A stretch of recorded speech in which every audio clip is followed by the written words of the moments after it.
Hello, everyone. Welcome to today's lecture. I am Advocate Sakshi Aswal, and I hope you all are doing well and wishing a very happy Diwali to all those who are celebrating. So, today I'm going to teach Law of Torts, and this is the introductory lecture regarding the same. And आज हम law of torts के foundation और structure को detail में समझेंगे। हम देखेंगे कि ये प्राइवेट लॉ का पिलर कैसे बना और आज की सोसाइटी में इसकी रेलेवेंस क्या है। So let's start. Basically, I'll be discussing some legal provisions. Um, Along with that, I'll also discuss some landmark judgments. So this will be a very, uh, I won't keep this lecture very hectic and very text heavy. It will be all about the basics and the foundational structure of law of torts. So let's start. आज हम private law की एक बहुत ही ज़रूरी branch law of torts की foundation को समझेंगे। जब हम रॉन्ग डूइंग की बात करते हैं तो हमारे दिमाग में यूजुअली क्रिमिनल लॉ आता है, लेकिन टॉर्ट लॉ उस सिविल रॉन्ग से डील करता है जो दो प्राइवेट इंडिविजुअल्स या पार्टीज के बीच होता है। ये सब्जेक्ट सिर्फ कोर्ट रूम तक लिमिटेड नहीं है, ये हमारी डेली लाइफ का फाउंडेशन है। आप रोड पर चाहे कार ड्राइव कर रहे हैं या आप मार्केट से कोई भी गुड्स बाय कर रहे हैं, कोई भी सामान खरीद रहे हैं या आप सोशल मीडिया पर कुछ भी अपडेट्स दे रहे हैं, लिख रहे हैं, आप हर वक़्त लॉ ऑफ टॉट्स के डोमेन में हैं।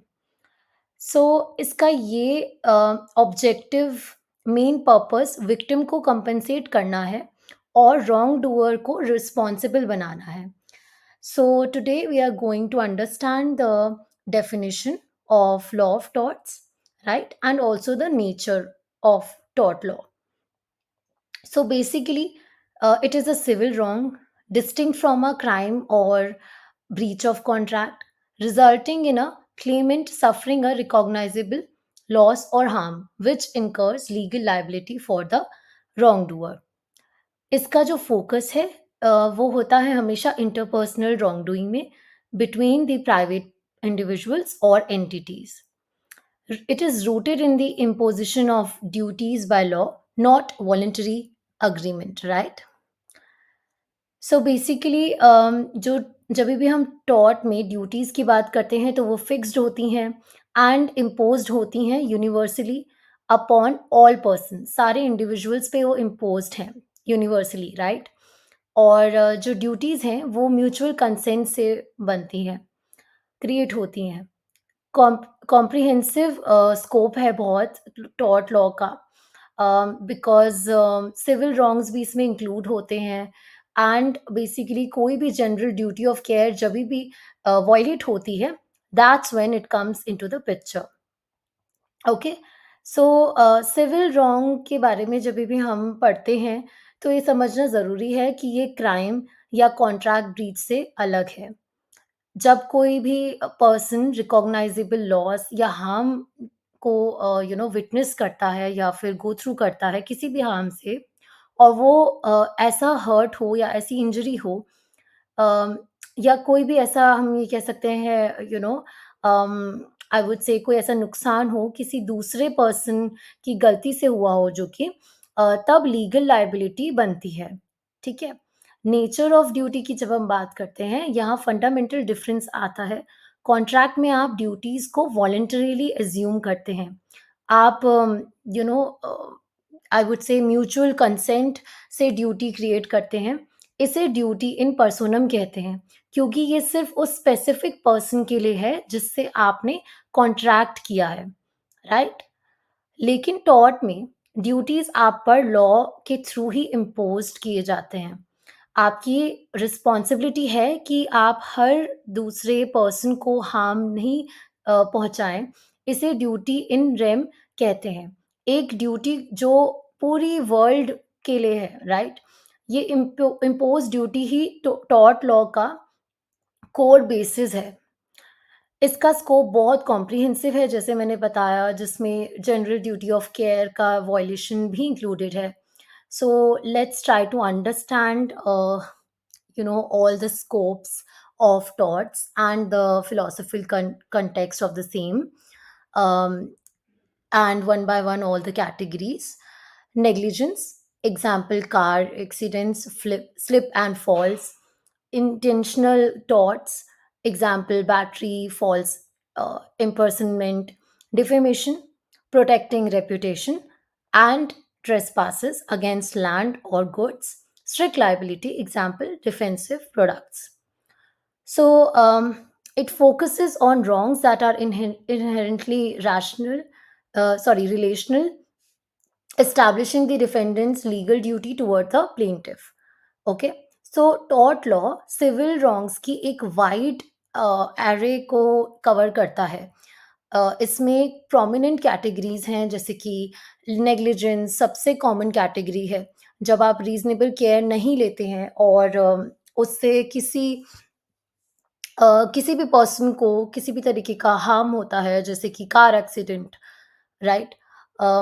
जब आप जानबूझकर इंटेंशनली किसी को हार्म पहुंचाते हैं, जैसे कि फिजिकल कांटेक्ट के थ्रू या फिर फॉल्स इम्प्रिजनमेंट के थ्रू, तो उसे हम इंटेंशनल टॉर्ट्स कहते हैं. डिफेमेशन, आपको पता है कि कोई भी रेपुटेशन की प्रोटेक्शन के लिए. And then we have relational focus. ये याद रखिए कि टॉर्ट हमेशा रिलेशनल होता है. प्लेंटिफ और डिफेंडेंट के बीच एक कनेक्शन होना ज़रूरी है, जो ये एस्टैब्लिश करे कि डिफेंडेंट की प्लेंटिफ के रिगार्ड में एक लीगल ड्यूटी थी. Now let's try to understand the philosophical context. Um, Basically, tort law सिर्फ लीगल प्रोविजंस या रूल्स नहीं है, ये एक डीप फिलॉसफी भी रखता है. 3 मेन थ्योरीज हैं, जैसे कि करेक्टिव जस्टिस, ये प्राइमरी व्यू है.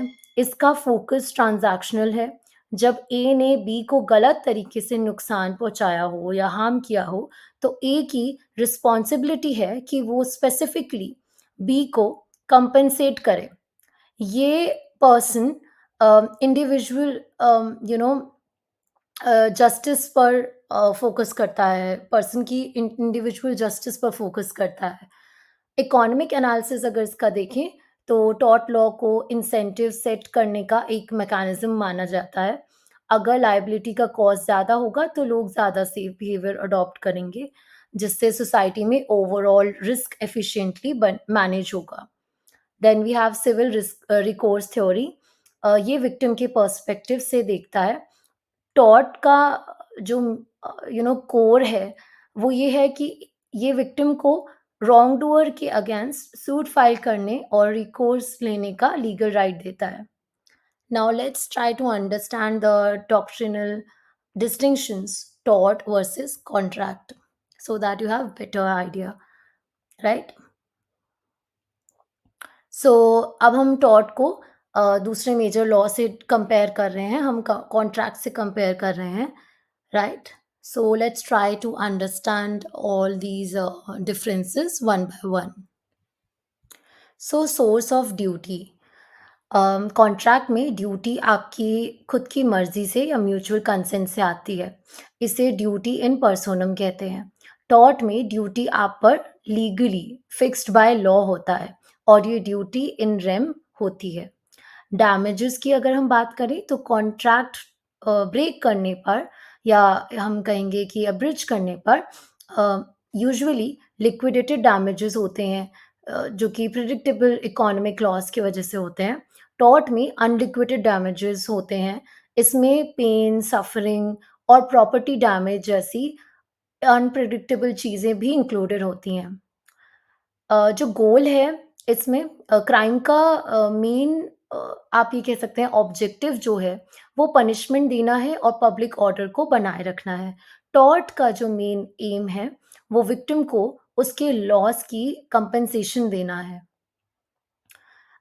If we talk about the procedure, then crime की जो कोई भी हम ये कह सकते हैं प्रोसीजर होता है, वो स्टेट के थ्रू स्टार्ट होती है.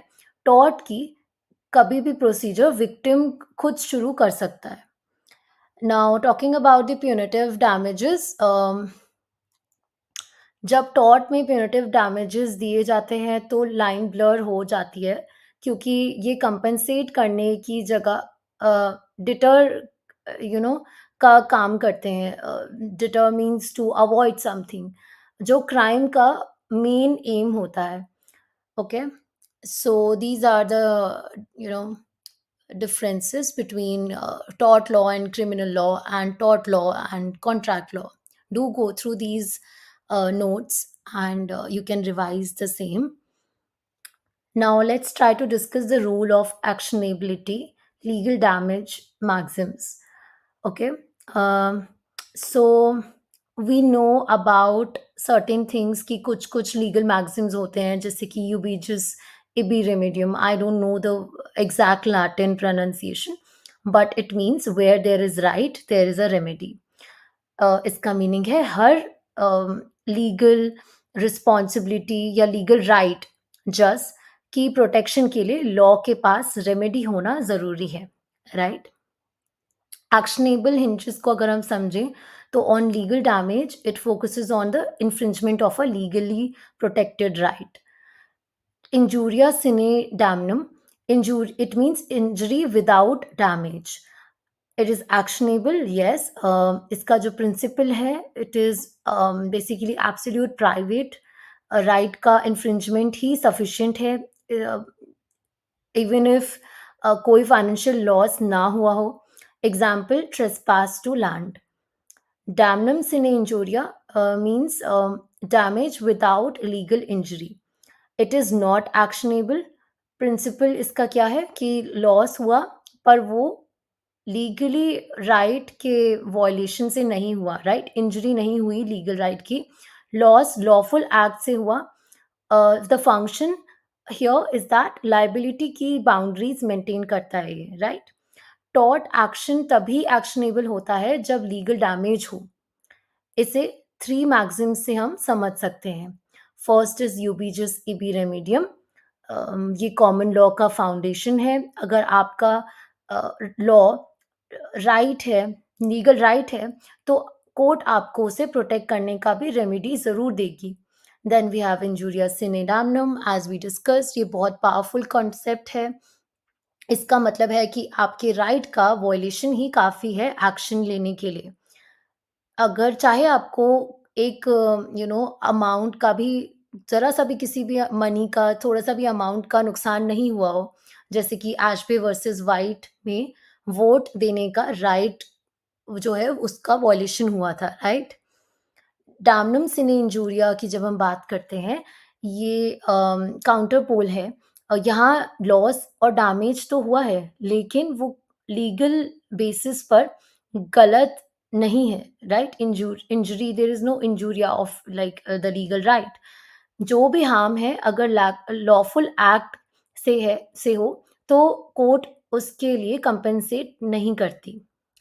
Now let's try to discuss some case laws. Like we need to define Ashby versus the whole meaning of these maxims through the cases. जैसे कि Ashby versus White 1703 का case है. Okay, सो ये case England में हुआ था. So basically इसके कुछ फैक्ट्स हैं. मैथ्यू एशबे एक क्वालिफाइड इलेक्टर थे, यानी उनके पास पार्लियामेंट्री इलेक्शंस में वोट देने का लीगल राइट था, राइट? विलियम वाइट उस एरिया के रिटर्निंग ऑफिसर थे, जिनकी रिस्पॉन्सिबिलिटी थी कि वो इलेक्शंस कंडक्ट कराएं और एलिजिबल वोटर्स को वोट डालने दें. वाइट ने गलत तरीके से एशबे को वोट देने से रोक दिया. क्रूशियली, जिस कैंडिडेट को एशबे वोट देना चाहते थे, वो उस इलेक्शन में जीत गए. इसका रिजल्ट ये हुआ कि एशबे को कोई मटेरियल फाइनेंशियल लॉस या पॉलिटिकल नुकसान नहीं हुआ. अब इस केस में क्या इश्यूज अराइज हुए थे मेनली, वो ये थे कि क्या एक इंडिविजुअल जिसको वोट देने का लीगल राइट है, उससे क्या उसे प्रिवेंट किया जाना चाहिए? टॉर्ट लॉ के अंडर एक्शन कर सकते हैं या नहीं, इवन इफ उसको कोई भी एक्चुअल या मॉनेटरी नुकसान नहीं हुआ हो, राइट? सो क्या ये केस इंजूरिया सिने डैमनम के प्रिंसिपल को के अंडर आता है? क्या ये उसे कवर करता है? So these were the issues that were raised. If we try to discuss the judgment and the principle for this particular case, then initial court में एशबे जो है वो इस केस को हार गए थे। हाउस ऑफ लॉर्ड्स उस समय की हाईएस्ट कोर्ट ने लॉर्ड हॉल्ट सीजे के डिसेंटिंग ओपिनियन को एक्सेप्ट किया और अपना जो है डिसीजन एशबे के सपोर्ट में उनके फेवर में सुनाया, right? So that's why this is a very important case. Ashby versus White ने ये एस्टैब्लिश किया कि टॉर्ट लॉ का प्राइमरी फोकस मटेरियल लॉस की कंपनसेशन से ज़्यादा लीगल राइट के प्रोटेक्शन पर है। जहाँ लीगल राइट है वहाँ उसकी उस राइट की प्रोटेक्शन भी है और रेमेडी भी होना चाहिए उसके लिए, right? So these are all the ways through which you can understand the legal maxims. आप केसेस रीड करो और साथ साथ में इन लीगल मैगजीन्स को बेटर वे में समझ सकते हो. Now let's try to discuss another case. Gloucester grammar school case of 1410. Damnum sine injuria का ये पूरा प्रिंसिपल डील करता है. सो यहाँ पर प्लेंटिफ जो था ग्लूसेस्टर ग्रामर स्कूल के प्रोपराइटर थे. डिफेंडेंट स्कूल का एक फॉर्मर टीचर था. एंड इंसिडेंट ये है कि ग्लूसेस्टर ग्रामर स्कूल की जो जॉब है वो उस टीचर ने छोड़ दी थी और उसके बहुत पास क्लोज प्रॉक्सिमिटी में अपना एक we can say rival school start कर दिया. ओके, सो डैमेज यहाँ क्या है? नए स्कूल ने कम fees lower tuition fees charge की, जिसके वजह से ग्लूसेस्टर ग्रामर स्कूल के काफ़ी स्टूडेंट्स वहाँ चले गए. इसकी वजह से पुराने स्कूल को बहुत फाइनेंशियल और रेवेन्यू लॉस हुआ. तो यहाँ पर ग्लूसेस्टर ग्रामर स्कूल के प्रोपराइटर ने इस फाइनेंशियल लॉस की कंपेंसेशन के लिए सूट फाइल किया अगेंस्ट द टीचर जो उसी स्कूल में पहले जॉब करते थे. सो यहाँ क्या इश्यूज रेज हुए? क्या फेयर बिजनेस कंपटीशन से होने वाला फाइनेंशियल लॉस एक लीगली एक्शनेबल रॉन्ग माना जाएगा, जबकि राइवल एक्ट पूरी तरह लॉफुल हो, राइट? क्या हम यहाँ पर ये डैमनम सिने इंजूरिया का केस कह सकते हैं इसको? You need to analyse that. तो यहाँ पर कोर्ट ने डिफेंडेंट के फेवर में जो है जजमेंट को डिक्लेयर किया था, उनके फेवर में गया था, जो फॉर्मर टीचर थे. So basically he won the case. So this is a very significant case क्योंकि ग्लूसेस्टर ग्रामर स्कूल केस ये डेमोस्ट्रेट करता है कि टॉर्ट लॉ बिजनेस कंपटीशन में होने वाले हर लॉस की कंपेंसेशन नहीं करेगा जब तक नुकसान या किसी भी तरीके का हार्म पहुंचाने वाला एक्ट लीगल बेसिस पर लॉफुली नहीं है. लाइक इसमें कुछ भी बुरा नहीं था कि उन्होंने खुद का एक स्कूल स्टार्ट किया, राइट? और उसमें कोई भी लीगल राइट का भी we can say that infringement नहीं हुआ था. सो तब तक वो नॉन एक्शनेबल है. ये हम कह सकते हैं कि इकोनॉमिक फ्रीडम का सपोर्ट करता है ये पर्टिकुलर डिसीजन. तो ये 2 केसेस मैगज़िम्स को कोर्ट रूम में अलाइव रखते हैं अभी भी. एशबे वर्सेस व्हाइट इस केस में वोट देने के फंडामेंटल राइट को प्रोटेक्ट किया गया है. एंड लॉर्ड हॉल्ट ने कहा कि लीगल राइट का कोई भी इन्फ्रिंजमेंट ही अपने आप में गलत है. चाहे कोई मॉनेटरी लॉस हुआ हो या नहीं हुआ हो. इसने नॉमिनल डैमेजेस का भी एक जो है पाथवे कहीं न कहीं स्टार्ट किया है. Right, Gloucester grammar school case again इस केस ने डैमनम सिने इंजूरिया को एस्टैब्लिश किया. टीचर ने राइवल स्कूल ओपन किया. पुराने स्कूल को कहीं न कहीं फाइनेंशियल लॉस हुआ, पर राइवल स्कूल ओपन करना या स्टार्ट करना लीगल बेसिस पर सही था, लॉफुल एक्ट था वो. सो फाइनेंशियल लॉस हुआ पर लीगल बेसिस पे कोई भी गलती नहीं हुई. सो इसने फ्री मार्केट कंपटीशन की बाउंड्रीज को भी सेट किया है, right? Now, another case, which is Donahue versus Stevenson, 1932 का ये हमारा केस है. So this case is also very very crucial. Donahue versus Stevenson 1932 का एक केस है. So इसके facts ये हैं कि Mrs. Donahue was basically suffering from an illness after finding a decomposed snail in an opaque bottle of ginger beer. She had no contract with the manufacturer. Okay. So यहाँ पर क्या है कि Mrs डॉनिह्यू का manufacturer से contract नहीं था. उस टाइम पे इस प्रिविटी के वजह से मैन्युफैक्चरर की लायबिलिटी नहीं बनी थी. ये मास प्रोडक्शन के टाइम पे कंज्यूमर्स को अनप्रोटेक्टेड कहीं न कहीं छोड़ देता है. And we need to understand that ये केस में कुछ प्री एग्जिस्टिंग लॉ भी हैं, जैसे privity of contract, limited liability, जैसे मैंने अभी बोला, it leaves the consumers unprotected.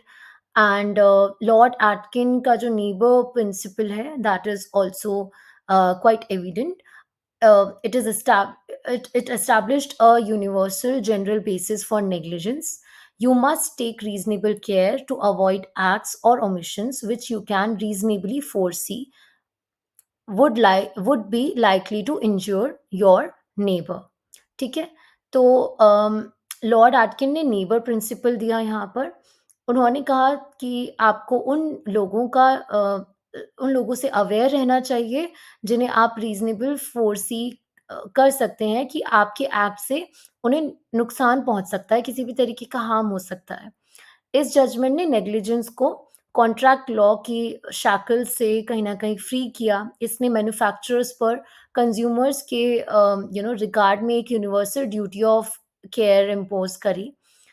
So that's why this is very important. Um, Now, with respect to this entire lecture, basically it was all about how tort law is a very dynamic system जो compensation देने पर focus करता है, right? And कुछ हमने maxims भी read किए, समझे, जो boundaries draw करते हैं, जो डिसाइड करते हैं कि लॉस कब एक्शनेबल लीगल इंजरी बनता है. एंड डॉनिह्यू वर्सेस स्टेवेंसन के वजह से टॉर्ट लॉ न्यू चैलेंजेस को फेस करने में के लिए रेडी है. एंड एंड में हमारे जो भी लॉज हैं उनका कोर ये है कि राइट्स की प्रोटेक्शन भी होनी चाहिए, पर लॉफुल बिजनेस और इकोनॉमिक फ्रीडम भी जो है कंटिन्यूड रहना चाहिए, मेंटेन रहना चाहिए. So thank you so much for listening to this particular lecture. I hope ये लेक्चर लॉ ऑफ टॉट्स के फंडामेंटल्स को काफ़ी क्लियरली डील करा है इस लेक्चर ने. And we can discuss whatever doubts you have in the comment section below. So feel free to write down your thoughts and any kind of doubts. And in the next lecture, we'll deal with some more topics pertaining to law of torts. For now, this is where we need to wrap up. Thank you so much for being attentive and listening to this lecture. Thank you so much. Like, share, and subscribe to our YouTube channel, Legal Vidya. Thank you.